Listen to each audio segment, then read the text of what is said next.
Hello students, how are you? Myself Sadhana, welcome you in SD online classes. Yesterday we were reading chapter 4. Today we will study the last topic of chapter 4, some properties of material. तो कुछ properties बेटा हमने study कर ली थी. तो firstly हम बात करें तो हमने अपीयरेंस स्टडी कर लिया था कि कोई ऑब्जेक्ट आपको कैसा अपीयर होता है. दूसरी हम बात करें तो हमने स्टडी कर लिया था क्या, लस्टर. दूसरी प्रॉपर्टी लस्टर यानी कि कोई ऑब्जेक्ट कितना चमक देता है. थर्डली हम बात करें तो हमने टेक्सचर की, हाउ मच मटेरियल सॉफ्ट और हार्ड, की कोई मटेरियल कितना सॉफ्ट है और हार्ड है, उसके बेसिस पे हमने मटेरियल को क्लासीफाई किया था. फोर्थ हमने स्टडी कर लिया था बेटा आपका स्टेट्स ऑफ मैटर, कि कोई भी मटेरियल आपका क्या है, सॉलिड है, लिक्विड है और गैस है. आज हम बात करेंगे किसके बारे में बात करेंगे, आज हम करेंगे सॉल्युबिलिटी के बारे में बात, कि कोई ऑब्जेक्ट किसी दूसरे ऑब्जेक्ट में कितना सॉल्युबल है. और सिक्स्थ हम बात करेंगे फ्लोटिंग और सिंकिंग. फ्लोटिंग की बात होगी कि कोई ऑब्जेक्ट फ्लोट करता है और सिंक करता है, पानी में डूब जाता है, पानी की बजाय आप और कोई लिक्विड भी ले सकते हैं. और लास्ट जो हम बात करेंगे ट्रांसपेरेंसी. ट्रांसपेरेंसी में क्या होता है कि कोई ऑब्जेक्ट है उसके हम थ्रू आउट का मतलब आर पार हम उसके देख सकते हैं या नहीं. क्योंकि आपने देखा होगा जब हाफ हाइड और सीक का गेम खेलते हैं, छुपम छुपाई जिसको बोलते हैं, उसका खेल खेलते हैं, तो आप कहाँ अपने आप को हाइड करना पसंद करेंगे, बिहाइंड द ग्लास विंडो. आप कहेंगे नो मैम, क्यों, क्योंकि आवर फ्रेंड विल सी, हमारा जो मित्र है वो हमें देख लेगा. क्यों, क्योंकि ग्लास विंडो इज ट्रांसपेरेंट. तो हम किसी ओपेक मीडियम के पीछे अपने आप को हाइड करना लाइक करेंगे. तो इसी में हम अब स्टार्टिंग से करते हैं सॉल्युबिलिटी. सॉल्युबिलिटी क्या होती है बेटा, सॉल्युबिलिटी होती है कि मान लिया आप एक एग्जांपल लीजिए, आप डेली रूटीन का ये एग्जांपल ले लीजिए. हम लिक्विड की बात कर रहे हैं. पहले किसकी बात कर रहे हैं, लिक्विड की. हमने जो दोनों मटेरियल लिए हैं वो क्या है, लिक्विड है. कि जैसा कि मैं मिल्क और वाटर की बात करूं, मिल्क एंड वाटर. अब होगा क्या कि आपने मिल्क ले लिया और उसमें आप वाटर मिला दीजिए, मिक्स कर दीजिए. क्या आप वाटर को अलग कर पाएंगे, आप कहेंगे नो मैम. क्यों, क्योंकि इसका मतलब ये हुआ some material mix with each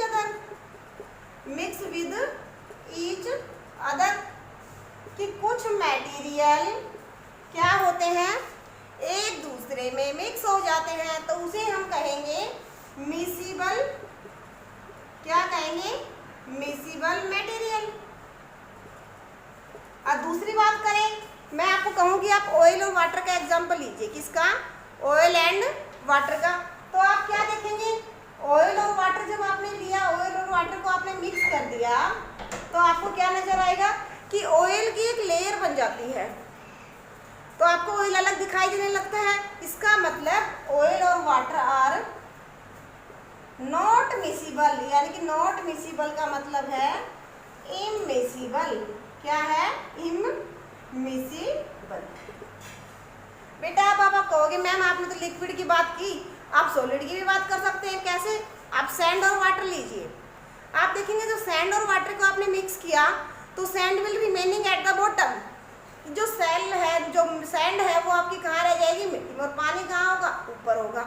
इसका मतलब सैंड और वाटर आर नॉट सॉल्युबल. लेकिन आप शुगर का एग्जांपल लीजिए, साल्ट का एग्जांपल लीजिए, आप देखेंगे कि वो तो उसमें मिक्स हो जाता है.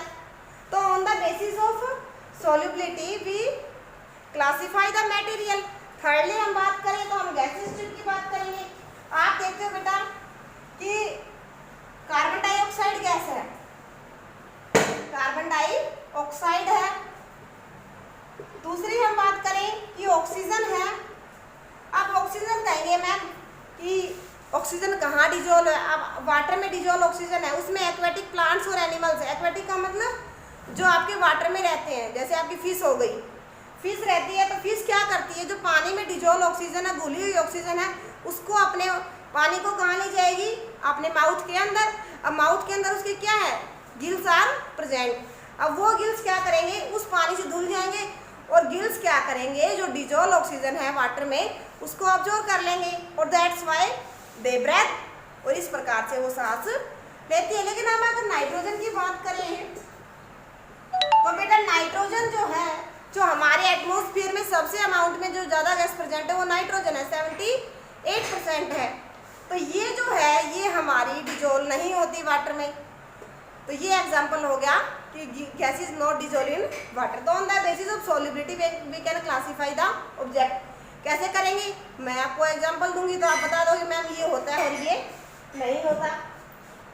थर्डली हम बात करें फ्लोटिंग और सिंकिंग। फ्लोटिंग और सिंकिंग, फ्लोटिंग और सिंकिंग मतलब तैरना और डूबना। आप क्या कीजिए बेटा, एक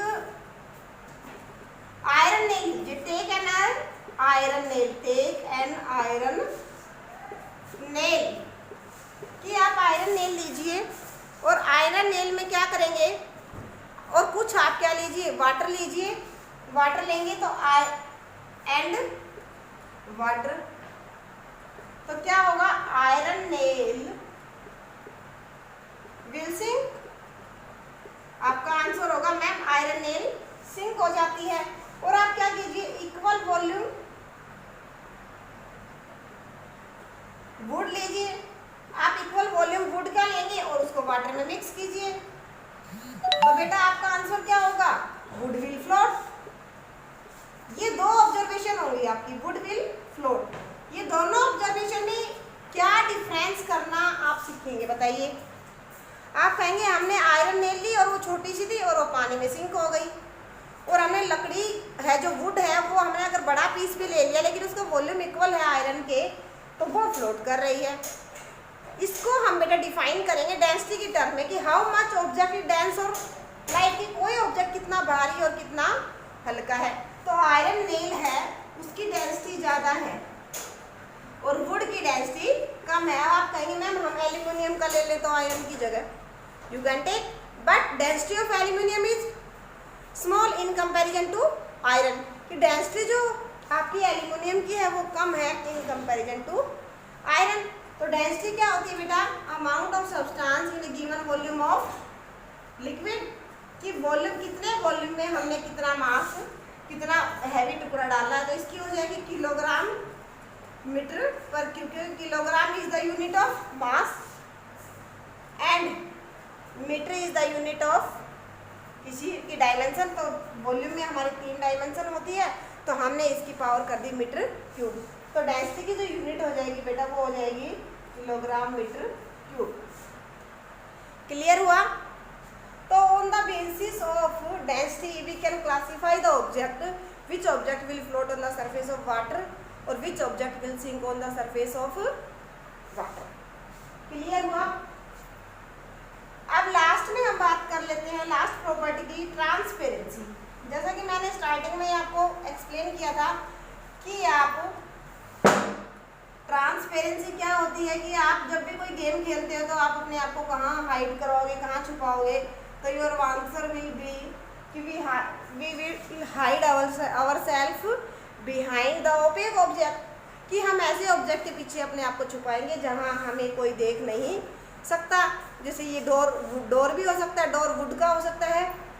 तो इसके बेसिस पे हम क्लासिफाई करते हैं ट्रांसपेरेंट मटेरियल। क्या करते हैं बेटा, transparent the object through which we can see, हम किसी ऑब्जेक्ट के पीछे देख सकते हैं, और through which light rays can pass. अब आप क्या कीजिए, एक टॉर्च लीजिए, टॉर्च लेंगे, उसको ऑन करेंगे, ऑन करके अपनी जो हथेली है जिसको हम पाम बोलते हैं उसके ऊपर रख देंगे, और हम बैक साइड से देखेंगे क्या वो ऑब्जेक्ट हमें दिखाई दे रहा है। आप कहेंगे नहीं मैम हमें पाम के पीछे लाइट दिखाई नहीं दे रही। इसका मतलब जो हमारी पाम है वो कैसी है, ओपेक है। कैसी है, ओपेक। तो ट्रांसपेरेंट मटेरियल में क्या होगा, the material through which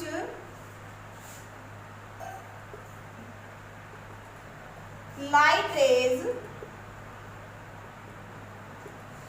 can pass, कि जिस ऑब्जेक्ट के में लाइट रेज पास होती है जिसके हम थ्रू आउट देख सकते हैं, उसका एग्जांपल हो जाएगा बेटा आपका ग्लास, एयर। अब आप कहेंगे मैम एयर किस कैटेगरी में ले, एयर क्या है हमारी transparent, that's why we see the object all around us, कि जिसके कारण से हम अपने चारों तरफ के ऑब्जेक्ट दिखाई दे रहे हैं। ग्लास हो गया आपका, एयर हो गया, और क्या हो गया, water. Glass, air and water, ये किसके एग्जाम्पल हो गए, ट्रांसपेरेंट के। दूसरा हम बात करें ट्रांसलूसेंट,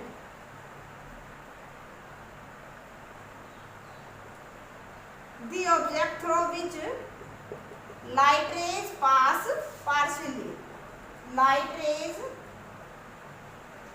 पास पार्शियली, कि जिसमें लाइट रेज पार्शियली क्या हो बेटा, पास हो। पार्शियली का मतलब आप कहेंगे मैम कैसे, जैसे आपने क्या किया, ये ले लिया जो ग्लास है जो काफी दिनों से धूल मिट्टी का हो रखा है, वो ले लिया फ्रोस्टेड ग्लास। आप फ्रोस्टेड ग्लास लेंगे तो क्या होगा, उसमें से कुछ लाइट रेज आपको दिखाई देंगी और कुछ नहीं देंगी। दूसरा क्या करेंगे, आप एक पेपर ले लीजिए, उसके आगे आप कोई भी बल्ब जला दीजिए, बल्ब जलाएंगे तो वो आपको दिखाई देगा। लेकिन आप फिर क्या कीजिए, उस स्पॉट पे आप कुछ ऑयल डाल दीजिए, कोई चिकनी चीज़ डाल दीजिए, आपको वो दिखाई नहीं देगा। तो वो एग्जाम्पल हो गया आपका ट्रांसलूसेंट मटेरियल का। किसका हो गया, ट्रांसलूसेंट मटेरियल का। तो एग्जाम्पल हो जाएगा ऑयली पेपर, और दूसरा बेटा किसका हो जाएगा ऑयली पेपर के अलावा, फ्रोस्टेड ग्लास।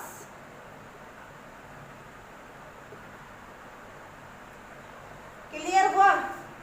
अब ऑयल पेपर का टेस्ट तो आप फैट्स में भी करते हैं ना, फैट्स में भी आप क्या करते हो, पेपर के ऊपर चिकना रब करते हो, ठीक है, तो वो क्या हो जाएगा आपका ट्रांसपेरेंट। थर्डली हम बात करें तो बेटा आपका हो जाएगा opaque, the material through which light rays pass, light rays do not pass are called opaque। For example आपका प्लास्टिक हो सकता है, वुड हो सकता है, और भी एग्जाम्पल हो सकते हैं। तो ये आपका बेटा एग्जाम्पल हो गया ओपेक। तो हमने ट्रांसपेरेंसी के बेसिस पे मटेरियल की बेटा क्लासिफिकेशन पढ़ी। फर्स्ट आपका ट्रांसपेरेंट, सेकेंडली आपका ट्रांसलूसेंट, और थर्डली आपका ओपेक। तो आप देखते हो जब आप सनलाइट के आगे खड़े होते हो ना, you stand in front of sunlight, तो आप क्या देखते हैं, what happens, you will see black shadow of yourself, कि आप अपनी परछाई देखते हैं। क्यों, क्योंकि आपकी बॉडी में से लाइट रेज पास नहीं, लाइट रेज पास नहीं, तो आपकी बॉडी ने किसका कार्य किया, ओपेक का, और ओपेक का कार्य करने के बाद हमारी क्या बन गई, शैडो। तो ये बेटा हमारी सारी प्रॉपर्टीज की जिसके बेसिस पे हमने मटेरियल को क्लासीफाई किया।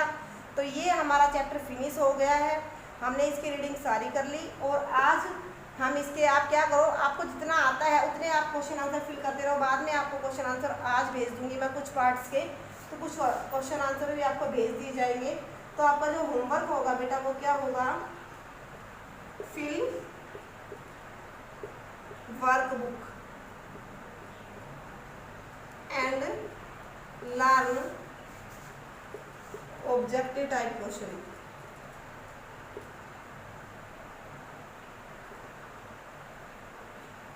क्वेश्चन आंसर बेटा आप साथ के साथ इनको रिवाइज करते रहे और समझते रहेंगे तो आपको आने वाले टाइम में प्रॉब्लम नहीं आएगी और आप टेस्ट में भी अच्छा स्कोर कर पाएंगे और आपकी जो अंडरस्टैंडिंग है वो भी बढ़ेगी। इसलिए आप साथ के साथ वर्क करते रहें, ठीक है बेटा। तो ये आज हमारा लेक्चर था, आज हमने इसको फिनिश कर लिया चैप्टर को। नेक्स्ट लेक्चर में हम 5th चैप्टर स्टार्ट करेंगे। Thank you, have a nice day.